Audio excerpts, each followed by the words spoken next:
So అంటే మనం civil services provide చేస్తున్నాం కాబట్టి సివిల్ సర్వీసెస్ ప్రొవైడ్ చేసే వాళ్ళ యొక్క కండక్ట్ ఏ రకంగా ఉండాలి, నడవడిక, వాళ్ళ యొక్క ప్రవర్తన ఏ రకంగా ఉండాలనేది ఈ రూల్స్ నిర్దేశిస్తాయి. అయితే ఇక్కడ ఒక డౌట్ రావచ్చు మనకి. రెండోది బ్యాడ్ కండక్ట్. అదే మనం చట్టంలో మిస్కండక్ట్ అన్నారు, misconduct. So good conduct and bad conduct. Good conduct ఏంటో ప్రత్యేకించి చెప్పక్కర్లేదు. ఈ చట్టంలో కూడా బ్యాడ్ కండక్ట్, మిస్కండక్ట్ ఏంటో కూడా నిర్వచనం లేదు. నువ్వు మిస్కండక్ట్ చేయకూడదు, దుష్ప్రవర్తన చేయొద్దనే చెప్పారు కదా, దుష్ప్రవర్తన మీద ఏమొస్తాయి అనేది చట్టంలో స్పెసిఫిక్గా ఉండదు. ఏమి చెయ్యాలో కొన్ని చెప్పారు. కండక్ట్ ఏ రకంగా ఉండాలి, what a government servant is supposed to conduct in a way, ఏంటి ఏ రకంగా ఉండాలని చెప్తారు. దుష్ప్రవర్తన కింద చాలా వస్తాయి. సో దుష్ప్రవర్తన కింద వచ్చినప్పుడు, మిస్కండక్ట్ చేసినప్పుడు ఒక సిటిజన్, ఒక పౌరుడు శిక్షించడానికి చట్టాలు ఉన్నాయా మనకి?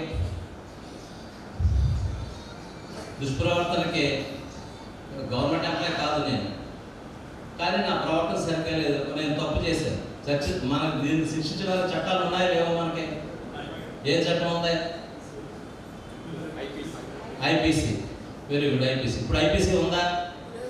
ఏముంది మరి ఇప్పుడు?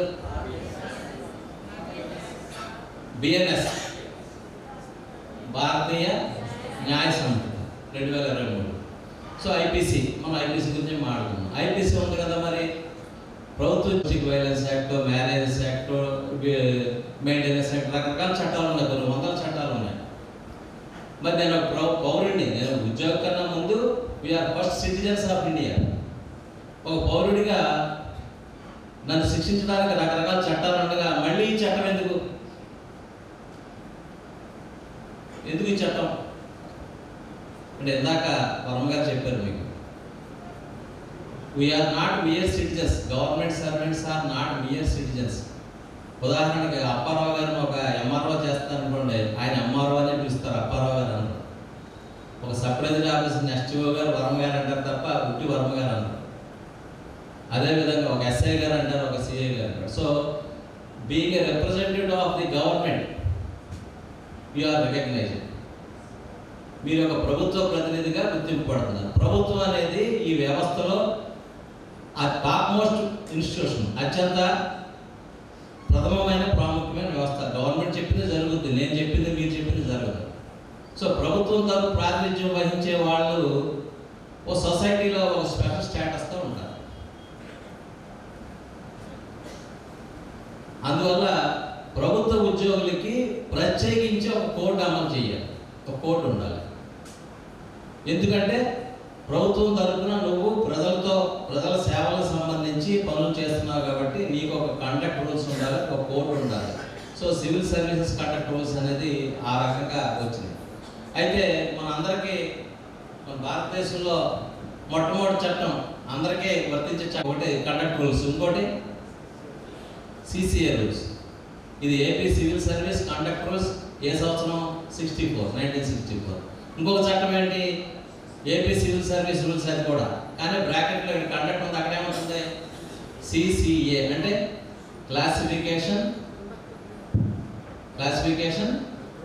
Control, appeal and appeal, CCA rules. So దానికి తేడా ఏంటి చెప్పగలరా? కండక్ట్ రూల్స్కి సిసిఏ రూల్స్కి ఉన్న తేడా ఏంటి? రెండు ఒకటే కదా, సివిల్ సర్వీస్ రూల్స్ అనే ఉన్నాయి రెండు. అదేమో 1964, ఇది 1991. యాక్చువల్గా ఇది కూడా 1963 నుంచి ఉంది సిసిఏ రూల్స్. దీని తర్వాత దాన్ని రద్దు చేసి 91 కొత్త చట్టం తీసుకుంది. దానికి దీనికి తేడా ఏంటి? కండక్ట్ రూల్స్కి సిసిఏ రూల్స్ తేడా ఏంటి చెప్పగలరా? ఏం చెప్పారు అదే మనం చేసినట్టయితే సిసిఏ రూల్స్ తెలుసుకోవాల్సిన అవసరం మనకు ఏర్పడదు. అయితే సిసిఏ రూల్స్లో చాలా రకాల కేసులు ఉంది. చెప్పాలంటే ఇప్పుడు కండక్ట్ రూల్స్ కానీ సిసిఏ రూల్స్ కానీ ఈ గత 30-40 సంవత్సరాలుగా వివిధ హైకోర్టులు, సుప్రీంకోర్టులో వచ్చిన జడ్జిమెంట్స్ ఆధారంగా చట్టం రూపంతో వచ్చింది, చట్టం మారుతూ వచ్చింది. 1964లో మిస్కండక్ట్ కాదు, ఇప్పుడు మిస్కండక్ట్ అవుతుంది. అప్పుడు అది కండక్ట్ అయింది, ఇప్పుడు మిస్కండక్ట్ అవుతుంది. ఇప్పుడు అప్పుడు మిస్కండక్ట్, ఇప్పుడు కండక్ట్ కింద మారచ్చు. సో పరిస్థితులను బట్టి న్యాయస్థానాలు వెలువరించే తీర్పుల వల్ల కూడా చట్టం మారుతూ ఉంటుంది. సో ఇది ఎవరికి అప్లై అవుతుంది మీకు తెలిసినట్టు మిస్కండక్ట్, కండక్ట్ మిస్కండక్ట్. దీని డిఫరెన్స్ ఇందాక చెప్పుకున్నాం మనం. కండక్ట్ మిస్కండక్ట్ అంటే చెప్పింది కండక్ట్ రూల్స్లో చెప్పింది చేస్తే కండక్ట్. ఉదాహరణకి అందులో చెప్పనే కూడా ఉంటాయి. కండక్ట్ రూల్స్లో ఏదైతే ఇది తప్పు అని చెప్పకపోవచ్చు, కానీ ఆఫ్ ది నేషన్, దేశం యొక్క సమగ్రతకు సార్వభౌమత్వానికి దేశం యొక్క ప్రయోజనాలకు వ్యతిరేకంగా పనిచేసి అసోసియేషన్లో జాయిన్ అవ్వడాన్ని కండక్ట్ రూల్స్ నిషేధిస్తుంది. రూల్ పీరియడ్ నిషేధిస్తుంది. మన సంఘాలు అటువంటి పనులు చేయవు కాబట్టి ఎంప్లాయీస్ అసోసియేషన్ ఫార్మ్ చేయడానికి జాయిన్ అవ్వడానికి ఈ కండక్ట్ రూల్స్ ప్రకారం అడ్లేదు. 3B చూసినట్టయితే ప్రాంప్ట్నెస్ అండ్ కర్టసీ ఇవన్నీ కూడా ఎలా ఉండాలని చెప్తాయి. చాలా స్పీడ్గా చెప్పుకుందాం. No డిస్కర్టేస్ behaviour. డిస్కర్టేస్ అంటే, కర్టసీ అంటే మర్యాద పూర్వకంగా, డిస్కర్టేస్ అంటే ఆ యాక్టివిటీస్ ఆ వర్దీలెస్. ఇది మీకు బాగా తెలుస్తుంది. మీకు నేను మనం నువ్వు ఆలస్యం చేసే విధంగా ఆ టాక్టిక్స్, ఆ పిలుపులు పనకూడదు. ఆలస్యం చేసే విధంగా కాగితం తీసుకోకుండా వాళ్ళని అడగాలండి వీళ్ళని అడగాలండి అని ఇంకా చెప్పారు మీకు వరంగా. నువ్వు కాగితం తీసుకుని నువ్వు దాన్ని రిజెక్ట్ చేయాలంటే రిజెక్ట్ చేసే అధికారం కూడా మనకు లేదు. ఉందా మీకు? సెక్రటరీ వార్డ్ సెక్రటరీస్ ఉందా? లేదు. నువ్వు కన్సర్న్ డిపార్ట్మెంట్కి పంపాలి. లేకపోతే పంపినప్పుడు వాళ్ళతో అక్కడ ఏదైనా మార్పించుకో. సో రూల్ 3B డిలేటరీ టాక్టిక్స్ని వాడకూడదు. అది డిలేటరీ టాక్టిక్స్ డిలే చేస్తే, పని డిలే చేస్తే కూడా it is violative of conduct rules. తర్వాత rule 3B promptness, discourteous behaviour, dilatory tactics చెప్పారు. 3C వచ్చేటప్పటికి 3C sexual harassment of working women. కార్యాలయంలో పనిచేసే ఆడవాళ్ళ పట్ల అసభ్యంగా ప్రవర్తించకూడదు. అయితే ఇందులో కూడా మీకు చట్టంలో చాలా క్లియర్గా ఇచ్చారు. ఆ ప్రవర్తన ఎటువంటి ప్రవర్తన అంటే demand for favours, remarks, pornography or indecent conduct. Touch చేయడమే కాదు, శారీరకంగా టచ్ చేయడమే కాదు, అటువంటి సైగలు చేసిన, మాట్లాడిన, పోర్నోగ్రఫీ చూపించిన మీకు రాజు గారు చెప్పారు. Complaints committee, internal committee. 3Dలో స్ట్రైక్స్, ఇందులో ఒక మాట వాడారు, prohibition of strikes and similar activities. Similar activities అంటే అర్థం ఏంటి? స్ట్రైక్ కాకుండా సిమిలర్ యాక్టివిటీ ఏముంటుంది? ఇంకా ఆయన జీతం కట్ చేశారు, కండౌన్ స్ట్రైక్ చేశారు, ఆయన కోర్టులో వేశారు. అంటే అసోసియేషన్ వేయకూడదు కాబట్టి ఒక ఆఫీసుతో వేయించారు.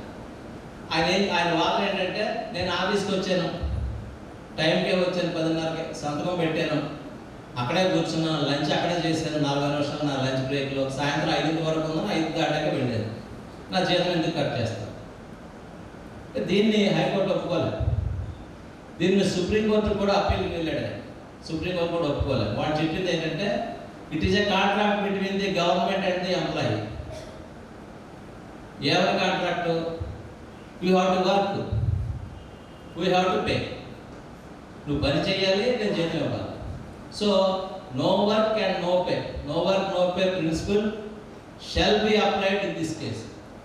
సో పెన్ డౌన్ స్ట్రైక్ వచ్చేటప్పటికి మన చట్టంలో ఏం చెప్పకపోయినా సుప్రీంకోర్టు, హైకోర్టులో తీర్పుల ప్రకారం పెన్ డౌన్ స్ట్రైక్ వచ్చేటప్పుడు మన శాలరీ కట్ అవుతుంది. ఎప్పుడైతే శాలరీ కట్ అయిందో మన ఇంక్రిమెంట్స్ పోస్ట్పోన్ అవుతాయి, మనకి బ్రేక్ ఆఫ్ సర్వీస్ కింద వస్తుంది. అయితే స్ట్రైక్ విషయంలో కూడా చాలా కొన్ని వందల కేసులు ఉన్నాయి. స్ట్రైక్ చేశారు, జీతం కట్ చేశారు. దాని మీద కూడా కోర్టుకి వెళ్తే సుప్రీంకోర్టు ఒక ధర్మాసనం, 5 బెంచుల ధర్మాసనం ఏం చెప్పిందంటే, strike is not a fundamental right. సమ్మె చేయడం అనేది ఒక ప్రాథమిక హక్కు కాదు. సమ్మె చేయడం హక్కు కాదు. అయితే మనం గవర్నమెంట్ నోటీస్ ఇచ్చి మన సమస్య తీరినప్పుడు సమ్మె చేస్తాం, కానీ అది ఒక రైట్ కింద మాత్రం కాదు. సమ్మె ఒక హక్కు కాదు. అదేవిధంగా మీరు ఈ మధ్యన చూసుకుంటారు, కమర్షియల్ ట్యాక్స్ డిపార్ట్మెంట్ వాడికి బాగా తెలుసు. లాస్ట్ ఇయర్ 70 పర్మిట్ చేయాలనేది రకరకాల హైకోర్టు జడ్జిమెంట్లో వచ్చింది. రూల్ 5 కూడా అటువంటిదే. Shall not participate in any demonstration, shall not participate in demonstrations against national integrity. Rule 5 కూడా ఇంతే. దీని అర్థం కూడా అంతే. అంటే ప్రభుత్వానికి వ్యతిరేకంగా, దేశ భద్రతకు వ్యతిరేకంగా బహుమతులు ఎవరు తీసుకోకూడదు? Not only government employ. ఇప్పుడు బహుమతులు తీసుకోకూడదు అన్నాడు కాబట్టి నేను తీసుకోను, మా ఇంట్లో మా అమ్మాయి అబ్బాయి నా భార్య తీసుకుంటారంటే దాన్ని యాక్సెప్ట్ చేయొచ్చా? So we should not receive gifts, and you should not permit your family members to receive gifts. నీ కుటుంబ సభ్యులు వారిన వస్తువులు కానీ 10,000 దాటితే గవర్నమెంట్ ఇంటిమేట్ చేయాలి. 15 days లోపల మనం ఇంటిమేట్ చేయాలి. సబ్స్క్రిప్షన్స్ చందా తీసుకోకూడదు. అదే మనం రకరకాల ఏదో నేను ఆ ట్రస్ట్ పెట్టానంటే ఆ ట్రస్ట్కి నేను పనిచేయాలి, ఆ ట్రస్ట్ కోసం చందాలు ఇవ్వండి అనే చందాలు తీసుకోకూడదు. చందాలు ఇచ్చినప్పుడు కూడా మనం ఏదైనా వేరే సంస్థలకు ఇచ్చినట్టయితే కనుక దాన్ని ఇంటిమేట్ చేయాలి. Lending and borrowing. లెండింగ్ అంటే అప్పులు తీసుకోవడం, అప్పులు ఇవ్వడం. ఇది గవర్నమెంట్కి ఏంటి సంబంధం అసలు? నా ఇంటి కోసం నేను అప్పు చేశాను, దివాళా తీసేయడం, దివాళా చట్టం అంటారు మనం, బ్యాంక్రప్సీ యాక్ట్, ఇన్సాల్వెన్సీ యాక్ట్.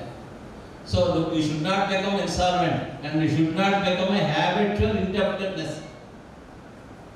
మీరు అలవాటు ప్రకారం అప్పులు చేయకూడదు, దివాళా తీసేయకూడదు. ఎందుకు పెట్టారు ఇది చెప్పండి.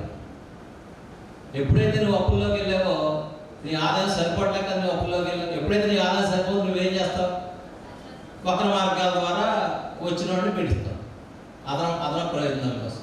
సో అది అవాయిడ్ చేయడం కోసం, అంటే ప్రభుత్వ ఉద్యోగి అప్పుల పాలైపోయి దివాళా తీసే పరిస్థితుల్లో తన ఆఫీస్ పని మీద సరైన దృష్టి పెట్టలేడు. అంతేకాదు వేరే మార్గాలు. 9 ప్రాపర్టీ ట్రాన్స్ఫర్. ఇది చాలా ఇంపార్టెంట్. మీకు రూల్ 9 మీ అందరికీ బాగా తెలుసు. అదేవిధంగా రూల్ 8 ఇక్కడ మిస్ అయింది. రూల్ 8 ఏంటంటే వడ్డీలకి ఇవ్వకూడదు. వడ్డీలకి ఇచ్చి వడ్డీ వసూలు చేయకూడదు. ఇది అదేంటంటే బ్యాంకులో ఇవ్వచ్చు. దీనికి ఒక ఎక్సెప్షన్ ఉంది. బ్యాంకులో డిపాజిట్ చేసి దాని మీద వడ్డీని తీసుకోవచ్చు, దానికి ఇబ్బంది లేదు. Except with prior intimation to the government, acquire or dispose of or permit his family members to acquire or dispose of any immovable property by exchange, purchase, sale or gift. దీని అర్థమైందా మీకు? ప్రభుత్వ ఉద్యోగి ఏదైనా ఇమ్మూవబుల్ ప్రాపర్టీ, స్థిరాస్తి కొనుగోలు చేయాలన్నా అమ్మాలన్నా, అది బహుమతి కింద వచ్చినా, వారసత్వం కింద వచ్చినా, తర్వాత కొనుగోలు ద్వారా వచ్చినా ప్రభుత్వానికి తెలియచేసి ఆ ట్రాన్సాక్షన్ చేయాలి. సందర్భంలో ఎప్పుడు చేయాలి? ప్రతి సంవత్సరం చేయాలి. ప్రతి సంవత్సరం జనవరి 15వ తేదీ లోపల మన యొక్క స్థిర చరాస్తుల వివరాలు ప్రభుత్వానికి సమర్పించాలి. ఇది 24వ సంవత్సరంలో మీరు ఏదైనా కొనకపోయినా లేదా మీకున్న వివరాలు 2020 సంవత్సరం జనవరి 15వ తేదీ లోపల గత సంవత్సరం 4 వివరాలు మీరు ఇవ్వాలి. సో ఈ రూల్ 9లో వచ్చేటప్పటికి ప్రభుత్వ ఉద్యోగం మీద, ప్రభుత్వ ఉద్యోగ కుటుంబ సభ్యుల మీద కూడా రెస్ట్రిక్షన్ ఇది. నేను కొనలేదంటే మా అబ్బాయి కొన్నాడు అంటే కుదరదు. డిపెండెంట్ సన్స్ డాటర్స్, నీ wife even though she is not dependent, లేకపోతే నీ husband even though he is not dependent అని, వీళ్ళు ఏదైతే కొన్నారో స్థిరచరాస్తులు ఏదైతే ఎక్వైర్ చేస్తున్నారో గిఫ్ట్ కింద వచ్చినా వారసత్వం కింద వచ్చిన ఈ వివరాలన్నీ కూడా చెప్పాలి. అయితే ఇక్కడ కన్ఫ్యూజన్ ఉంది. చాలా డిపార్ట్మెంట్స్లో ఏం చేస్తున్నారంటే బెదిరించడం. నువ్వు ఆస్తి కొన్న పర్మిషన్ తీసుకోలేదు. ఇది చాలా తప్పిది. రూల్ 9లో చాలా కేటగారికల్గా you should intimate to government. Intimation మాత్రమే, నాట్ పర్మిషన్. ఇది చాలా డిపార్ట్మెంట్స్లో తెలియక నువ్వు పర్మిషన్ తీసుకోవాలని బెదిరించేసి హడావుడి చేసేస్తా ఉన్నారు. పర్మిషన్ అనేది లేదు. గవర్నమెంట్ పర్మిషన్ ఇవ్వక్కర్లేదు, మనం అడగక్కర్లేదు. ప్రభుత్వానికి ఇంటిమేట్ చేయాలి, ప్రైర్ ఇంటిమేట్ చేయాలి. ముందుగా మీరు ఒక చిన్న ఇల్లు కొనుక్కుంటున్నారు, ఫ్లాట్ కొనుక్కుంటున్నారు, కొనుక్కునే రిజిస్ట్రేషన్ ముందు ఇంటిమేట్, ఎన్ని రోజుల ముందు ఇంటిమేట్ చేయాలంటే రీజనబుల్ టైం అంతే. కోర్టులు ఇచ్చింది రీజనబుల్ టైం అంటే అంత 10 రోజులు అంతే తప్ప నేను 3 నెలల ముందు ఇంటిమేట్ చేయాలి, అగ్రిమెంట్కి ఇంటిమేట్ చేయాలి, రిజిస్ట్రేషన్ అగ్రిమెంట్ ఇదేమో అక్కర్లేదు. ఒకసారి నేను ఇలా కొంటున్నాను, దానికి ప్రిస్క్రైబ్డ్ ప్రొఫార్మా ఉంది, అప్లికేషన్ ఈ సర్వీస్ రూల్స్లోనే ఉంది. ఆ ప్రొఫార్మాలో నువ్వు అప్లై చేయాలి. So it is not a permission. మనం అది బాగా గుర్తుపెట్టుకోవాలి. When you acquire any property you need not obtain permission from the government, you have to intimate to the government. ఈ రూల్ 9 ఏం చెప్తుందంటే పర్మిషన్ ఏం అవసరం లేదు. కానీ మొత్తం government in banks, cooperative societies, no private employment, official, outside official duties. మన ఉద్యోగ బాధ్యతలు దాటి వ్యాపారం చేయకూడదు. ఈ బ్యాంక్స్, కోఆపరేటివ్ సొసైటీల్లో వాటిలో కూడా పెట్టకూడదు. అయితే అది తర్వాత ఇందాక చెప్పారు రాజు గారు, ఆర్టీఐ యాక్ట్ రూల్ 14 ఏం చెప్తుందంటే ఆర్టీ యాక్ట్ కింద ఇవ్వదలిచిన సమాచారం అంటే ఇవ్వగలిగిన సమాచారం ఆర్టీ యాక్ట్ కింద, ఆర్టీ యాక్ట్లో కొన్ని రిస్ట్రిక్షన్స్ ఉన్నాయి ఏ సమాచారం ఇవ్వకూడదు. అది కాకుండా మిగిలిన సమాచారాన్ని యాక్యురేట్గా పూర్తిగా ఇవ్వడం మన బాధ్యత. ఇవ్వకపోతే అది violation of conduct rules. Enquiry committee వేస్తారు. ఎంక్వైరీ వచ్చేటప్పటికి గవర్నమెంట్ ఎంప్లాయీకి సమన్స్ ఇస్తారు, పిలవమని పిలిచి సాక్ష్యం ఇవ్వమని, ఎవిడెన్స్ ఇవ్వమని. అప్పుడు ప్రభుత్వం అనుమతి తీసుకోవాలి. Prevent family from political activities, presence national security, report if other to prevent. దీని అర్థం ఏంటంటే నువ్వు ఏ రాజకీయ పార్టీలో చేరకూడదు, రాజకీయ కార్యక్రమాలు చేయకూడదు.